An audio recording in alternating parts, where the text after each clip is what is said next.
T20 world cup లో సంచలన పరిణామం చోటు చేసుకుంది. టోర్నమెంట్ నుంచి ఆస్ట్రేలియా వెనుదిరిగింది. ఆసెస్ సూపర్ 8 కి చేరకుండానే ఇంటి ముఖం పట్టింది. వర్షంతో ఐర్లాండ్ జింబాబ్వే మ్యాచ్ రద్దు కావడంతో ఐర్లాండ్ జింబాబ్వేకు చెరో పాయింట్ దక్కింది. సూపర్ 8 కి జింబాబ్వే క్వాలిఫై అయింది.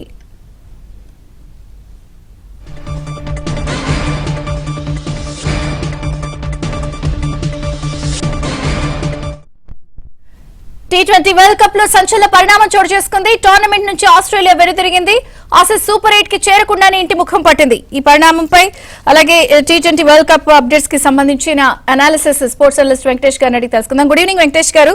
సో ఇప్పటికే జింబాబ్వే చేతిలో ఓడిపోయింది, శ్రీలంక ముందు తల ఉంచింది. ఇవన్నీ ఒక రకంగా కారణం అనుకోవచ్చు. ఇప్పుడు ఓవరాల్ గా T20 నుంచి అవుట్, ఈ పరిణామాన్ని మీరు ఎలా విశ్లేషిస్తారు?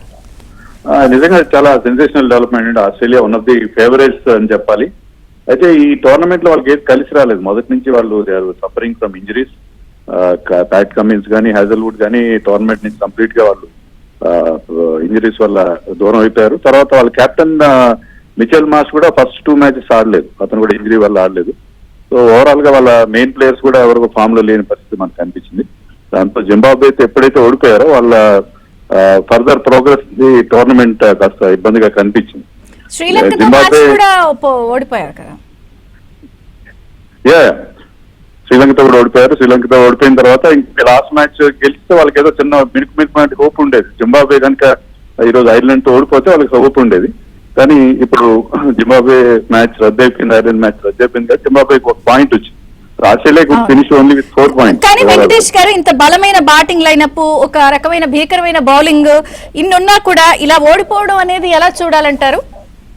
అంటే ఆన్ పేపర్ ఉండేదానికి మీకు యాక్చువల్ పర్ఫార్మెన్స్ కి తేడా ఉంటుంది కదా. సో పర్ఫార్మెన్స్ వైజ్ వాళ్ళు ఈ వరల్డ్ కప్ లో మనం చూస్తున్నాం, చిన్న టీమ్స్ అన్ని అండర్ డాగ్స్ గా చెప్పుకున్న టీమ్స్ అన్ని బాగా పర్ఫార్మ్ చేస్తున్నాయి.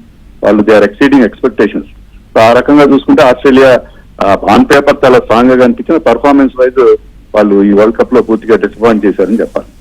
ఓకే, అంటే ఒక రకంగా ఈ జట్టులో కమిన్స్ లేకపోవడం, హాజల్వుడ్ లేకపోవడం కూడా మైనస్ అయిందంటారా? డెఫినెట్లీ వాళ్ళ బౌలింగ్ చాలా వీక్ గా కనిపించింది. బ్యాటింగ్ లో కూడా ట్రావిస్ హెడ్ కానీ, కెమెరన్ గ్రీన్, టిమ్ డేవిడ్ లాంటి వాళ్ళు మెయిన్ T20 స్పెషలిస్ట్ వాళ్ళంతా ఇండియాలో కూడా చాలా బాగా ఆడతారు. IPL లో కూడా వాళ్ళు సూపర్ స్టార్స్ వాళ్ళు. కానీ వాళ్ళందరూ ఫెయిల్యూర్ వల్ల టీమ్ ఫర్దర్ గా ప్రోగ్రెస్ కాలేకపోయింది. కానీ మరి లీగ్ దశ కూడా దాటకపోవడాన్ని ఎలా చూడాలంటారు?